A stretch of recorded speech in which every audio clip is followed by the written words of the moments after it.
Saying goodbye to the Dugout Club was without fanfare, Gary deciding to take a breather before checking the piano bar opportunity. An evening found Helen, Gary's mother-in-law, mentioning if she could ask a favor, inquiring if he would drive her to Houston to retrieve her '58 Oldsmobile Fiesta wagon. Helen having purchased and loaned it to her ex-husband Frank Gerrider, who had returned to Oklahoma City to constitute a painting business.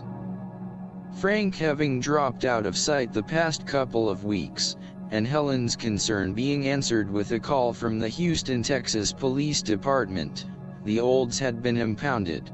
Gary's wife Kay, deciding her and young Scott would encompass Gary and Helen to the reaches of Houston. The four leaving Oklahoma City, traveling in Gary's '63 Comet, discovering the 500-mile drive to be very arduous, but with the completion of the all-day venture, the four welcoming the advent of Houston and its surroundings. The evening stop, the four enrolling a motel room giving the travelers some needed rest. The beginning of a new day, the family entertaining a luncheon tour of Galveston, the overcast wind-driven waters of the Gulf preventing a very much desired stroll to feel the delicate sand, and consume the semblance of the Gulf. The afternoon finding Helen completing her transaction with law enforcement, a trip to the impound garage, her Olds being released. Gary electing to pilot the paroled 1958 Oldsmobile station wagon back to Oklahoma City, Kay to drive the Comet.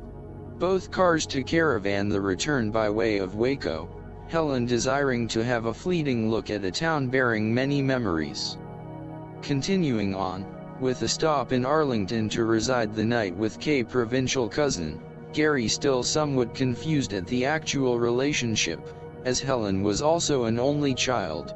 The relative being Helen's cousin's daughter, Mary Ogier, the visitors unable to meet her husband Paul, a pilot for Delta Airlines who was on a flight. The morning found the convoy of two autos making application from Arlington to Interstate 35, and a welcomed return to Oklahoma City. Gary's only comment about the venture was, "The world of family and relationships never ceasing to amaze one." After a brief time off, the pianist was ready to resume his ambition, having given some thought to a possible new endeavor. Approach piano bar virtuoso Jim Mullins, about forming a twin piano presentation. Gary having no difficulty finding Jim's phone number, placing a call, discovering he also resided in the southwest part of town, the two agreeing to meet. Gary setting up his Wurlitzer and amp at Jim's residence, and with Jim's piano, the two auditioning each other's talent, singularly and together. The session completed, interesting considering the contrasting styles, Gary satisfied with, nothing ventured, nothing gained. Gary deciding to make a call to the Sally booking agency, Ruth communicated an overture received from a Holiday Inn representative, soliciting a piano bar entertainer for a series of engagements. The bookings would entail 30-day engagements at subsequent inns, providing wages, lodging, and discount meal privileges. A further inquiry revealing it would commence with the Holiday Inn at Chickasha, a 45-minute drive on the H.E. Bailey Turnpike, with the subsequent place of assurance at a Holiday Inn in Harlingen, Texas, a venture of over 800 miles.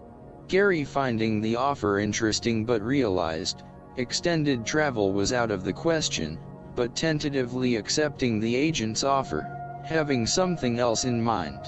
30 days of commuting to Chickasha would provide an opportunity for the musician to search for a more applicable contingency in Oklahoma City.